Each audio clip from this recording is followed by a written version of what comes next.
세종을 택한 태종. 지금은 국민이 태종이다. 전경일 인문경영연구소장. 세종 이도는 삼자로 태어났다.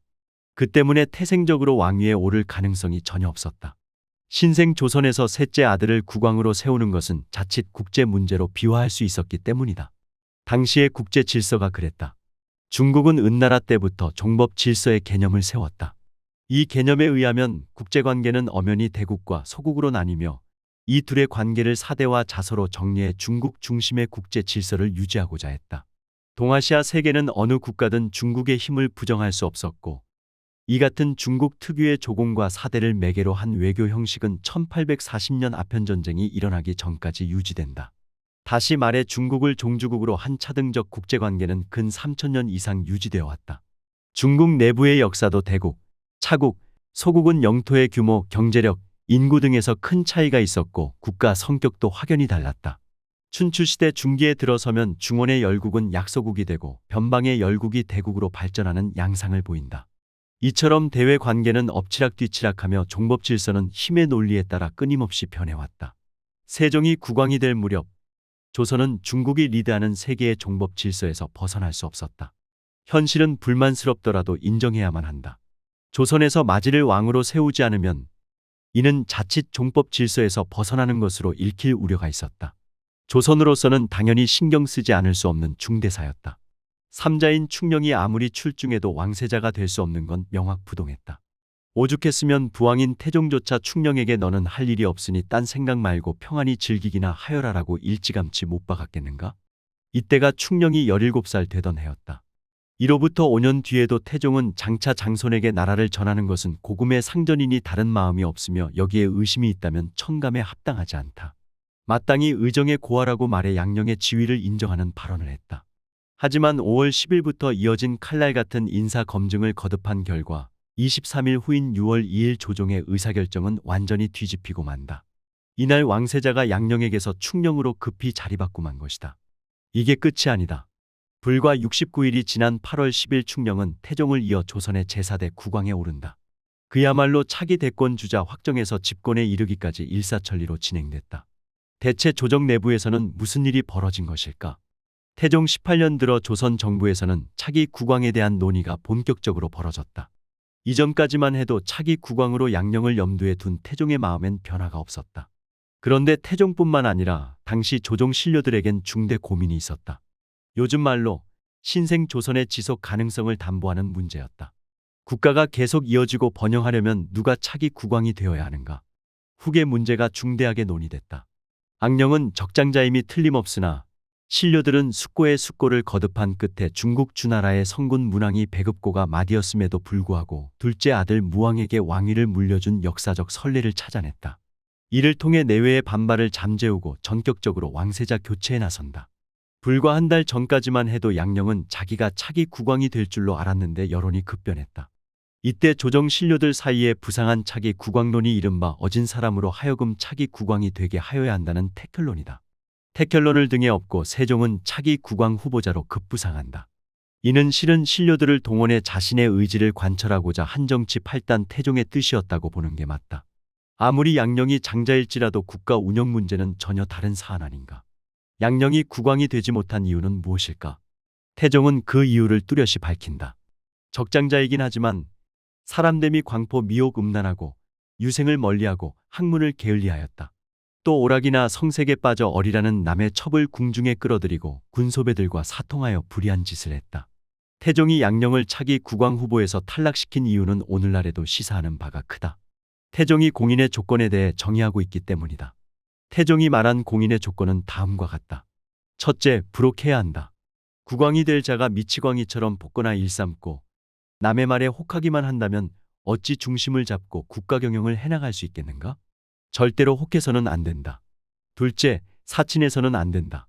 국가의 일에 사적 이해관계를 개입시켜 공적 신뢰가 무너지게 해서는 안 된다. 양령은 군소배들과 매사냥이나 다니고 기생어리와 놀아나는 등 사적 관계에 흠씬 빠져 있었다. 이는 공기로서 국왕이 되기에 절대적으로 함량미달이다. 또한 군소배들에게 둘러싸여 자신에 대한 평가는 물론 민의를 들을 수도 없었다. 셋째, 불의해서는 안 된다. 국왕이 될 자는 만백성과 신료를 이끌고 갈 우두머리이기에 무엇보다도 정의로워야 한다. 그렇지 않다면 어느 백성이 있어 기꺼이 따르겠는가? 태종이 눈물을 머금고 양령을 내친 이유다. 그러면 차자인 효령은 어땠을까? 태종은 자질이 미약하고 성질이 너무 고다 계자의 능력이 없다며 왕이 될 수 없다고 평했다. 계자의 능력이란 한마디로 국왕으로서 용상을 열어나갈 역량을 말한다. 만약 회사의 사장 자리에 대리가 가서 앉고 대통령 자리에 시정에 술주정뱅이가 가서 털썩 주저앉아 있다면 어찌 되겠는가? 자리는 인물의 그릇 크기에 맞게 배정돼야 한다. 태종은 얼음장처럼 냉철하게 판단했다. 결코 휩쓸리거나 솔깃하여 차기 국왕 선정이라는 막중대사를 그르치지 않았다. 태종이 왕자의 난을 주도하는 등 수많은 허물이 있음에도 불구하고 지금도 높게 평가받는 이유는 차기 국왕 선정이라는 역사의 디딤돌을 단단히 놓았기 때문이다. 이 점은 지금의 상황에서 매우 중하게 돌아보아야 할 대목이다. 지난 3년의 반역사이자 폐악, 패덕의 망사는 한마디로 국가적 인사 대참사라 해도 과언이 아니다. 만백성의 운명을 좌우하는 중대사에 대체 무엇을 인사 검증하였기에 나라가 이 지경에까지 이르게 되었는가? 국정 책임자들의 통렬한 자성과 비판이 뒤따를 때 같은 실수를 범하지 않게 될 것은 자명하다. 다만 옛날과 차이는 이 같은 검증 작업을 이제는 국민이 온전히 두 눈을 부릅뜨고 수행해야만 한다는 점이다. 그럴 때 국가는 다시 제 자리를 찾아간다. 나라의 주인이 이젠 임금이 아닌 국민이기 때문이다. 신하들의 주청대로 충령은 태켈론의 수혜자가 될 만했다. 태종의 충령에 대한 평을 보면 이 점은 확연히 드러난다. 충령대군은 천성이 총명하고 민첩하고 잠옷 학문을 좋아하여 비록 몹시 추운 때나 몹시 더운 때를 당하더라도 밤이 새도록 글을 읽으므로 나는 그가 병이 날까봐 두려워하여 항상 밤에 글 읽는 것을 금하였다. 그러나 나의 큰 책은 모두 청하여 가져갔다. 또 치체를 알아서 매양 큰일에 헌해하는 것이 진실로 합당하고 또한 생각 밖에서 나왔다. 충령은 비록 술을 잘 마시지 못하나 적당히 마시고 그친다. 또 그 아들 가운데 장대한 놈이 있다. 효령대군은 한 모금도 마시지 못하니 이것도 또한 불가하다. 충령대군이 대위를 맡을 만하니 나는 충령으로서 세자를 정하겠다. 태종은 충령을 왕세자로 임명한 까닭을 호학하여 학문을 가까이 하였고 부왕의 큰 책도 가져가 읽었기 때문이라고 말한다. 세종이 가까이 두고 섭렵한 큰 책은 국정운영과 관련된 대학년에 자치통감 등을 말한다. 17세 무렵 부왕이 너는 안 된다라고 단언했을 때부터 세종은 더욱 절치부심 노력했다.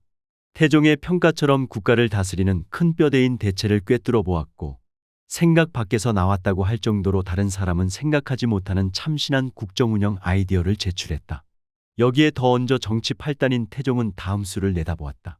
차기 왕위를 세종에게 넘기면 그 아들 가운데 장대한 놈이 있어 조선이 무난하게 수성의 길로 들어설 수 있을 것으로 전망했다. 장대한 놈. 세종은 17세에 문종을 낳았다. 세종이 22세 국왕이 될 때 문종의 나이 5세였으니 태종은 세종에게 왕위를 넘기면 문종이 차차기 왕위를 물려받아 더욱 탄탄하게 나라를 이끌고 갈 수 있을 것으로 내다봤다. 역시 정치 대가다운 긴 안목이다. 신료들은 태종의 결정이 옳았음을 밝히며 지지하고 다른 한편 위로했다. 충령대군은 영명공검하고 효온이나며 학문을 좋아하고 게을리하지 않으니 진실로 저부의 여망에 부합합니다. 이는 충령이 총명하고 지혜로우며 공손하고 겸손하다. 효심과 우애가 깊으면서도 따뜻하고 인자하다는 의미다. 이에 태종은 다시 한번 목이 메어 내 부득이 죄를 외방으로 내치고 충령대군을 세워 왕세자로 삼는다. 아, 옛사람이 말하기를 화와 복은 자기가 구하지 않는 것이 없다라고 하였으니 내 어찌 털끝만큼이라도 애증의 사심이 있었겠는가? 아, 중외의 대소 신료는 나의 지극한 생각을 본받으라고 명하였다. 태종의 말처럼 화와 복은 자기가 구하지 않는 것이 없다. 양령이나 세종의 운명을 결정지은 것도 알고 보면 스스로 지은 것이다. 생각해보면 이 같은 일이 어찌 옛날에만 있었다고 하겠는가? 지금도 그와 같은 일이 벌어지는 걸 우리는 눈앞에서 뚜렷이 보고 있는데 태종은 차기 왕세자 선정에 대해 전혀 사적인 이해관계나 감정을 갖고 결정하지 않았음을 밝히고 있다. 칼같이 엄중하고 철저한 인사 검증의 태도다. 태종의 돋보이는 점이 바로 이런 것이다. 조선 27명 국왕 중에 사적 정리에 치우치지 않은 왕이 몇이나 있었는가? 태종은 부자 관계도 부자가 아니라 군신의 관계로 보았다. 철저히 공인다운 면모다. 창업과 수성의 시기여서 조선은 매우 중요한 인사 결정을 내려야만 했다. 신료들이 그 주요 논거로 태켈론을 내세운 것은 신의 한 수라 할 수 있다. 태종의 판단도 극찬할 만하지만 당시 유정현, 박은등을 비롯한 많은 대소 신료의 결정 또한 대단히 탁월했음을 알 수 있다. 알다시피 국정 운영을 하려면 제기되는 과제가 한둘이 아니다. 그 엄청난 국정을 제대로 수행하려면 국왕은 무엇보다도 현명해야만 한다. 조선 조에서 세종과 정조가 뚜렷한 족적을 남길 수 있었던 것은 국정 수행 역량이 있었기에 가능했다. 택현로는 지금도 여전히 유효한 지도자 판별법이다. 더불어 지도자가 어떤 이유로 그 자리에 오르게 되었는지를 알아야 한다. 왜냐하면 그를 그 자리에 세운 이유가 그가 그 자리에 올라가서 할 일과 밀접한 관련을 맺고 있기 때문이다. 택현의 기대에 부응한 세종은 국왕이 되자마자 가장 먼저 현명한 사람들을 모아놓은 큰 집, 즉 집현전을 만들었다. 어떤가? 택현의 수혜자답지 않은가? 현대사에서 이와 비슷한 예를 들어보자. 만주군관 출신인 박정희는 일본의 메이지 유신에서 시월 유신을 따왔을 것이며 이명박은 청계천 복원 사업에서 재미를 봐 대통령이 돼서도 4대강 사업을 벌였을 것이다. 김대중, 노무현은 민주주의, 인권 운동에 평생 헌신한 결과 대통령이 돼서도 민주주의와 인권, 평화, 통일 운동을 주창했다. 최근에 윤석열은 검찰 지상주의에 저런 탓에 대통령이 돼서도 폭넓게 보지 못하고 망령되이 행동의 종국에는 혼주로 추락하지 않았나. 이 모두 상호 관련성을 띠고 있다. 따라서 지도자를 선출할 때 그가 살아온 일생이 국가의 모습이 될 것이라는 점을 알아야 한다. 이 점은 뗄래야 뗄 수 없는 진실이다. 태종과 신료들의 부름에 응한 세종은 세자 책봉에 대해 다음과 같이 언명한다. 임금의 자리는 반드시 돌아갈 곳이 있고 민심은 미리 정한 바가 있다고 생각하시와 드디어 이 변변하지 못한 저로 하여금 높은 지위를 받게 하옵시니 신은 삼가 마땅히 맡기신 책임이 가볍지 않음을 생각하여 길이 보전하기를 싫어하지 않으며 지극히 간절하옵신 교훈을 받들어 영원히 잊지 않사옵기를 맹세하옵나이다. 세종의 소감에서 주의 깊게 살펴보아야 할 점이 있다. 바로 세종이 말하는 임금의 자리는 반드시 돌아갈 곳이 있고 민심은 미리 정한 바가 있다는 언급이다. 이 말을 곱씹어보면 왕이 될 가능성이 전혀 없던 세종이 얼마나 부단한 자기 노력과 수신 끝에 왕세자 자리를 물려받게 되었는지 짐작할 수 있다. 또한 그가 전혀 드러내지 않았지만 얼마나 오랫동안 국왕이 되려는 큰 야심을 품고 갈고 닦아왔는지 알 수 있다. 세종은 운 좋게 국왕이 된 게 아니다. 왕자 시절부터 절치부심한 끝에 끝내 삼자인 자신에게로 민심의 물줄기를 돌려놓는 데 성공한다. 세종은 왕세자가 되었다는 소식에 그저 기뻐하지만은 않았다. 자신의 책무를 뼈저리게 되새기는 계기로 받아들였다. 나라의 주기로서 부탁받은 바를 결코 가벼이 여기지 않겠습니다는 말에서 세종의 국가경영에 무한 책임 의지를 엿볼 수 있다.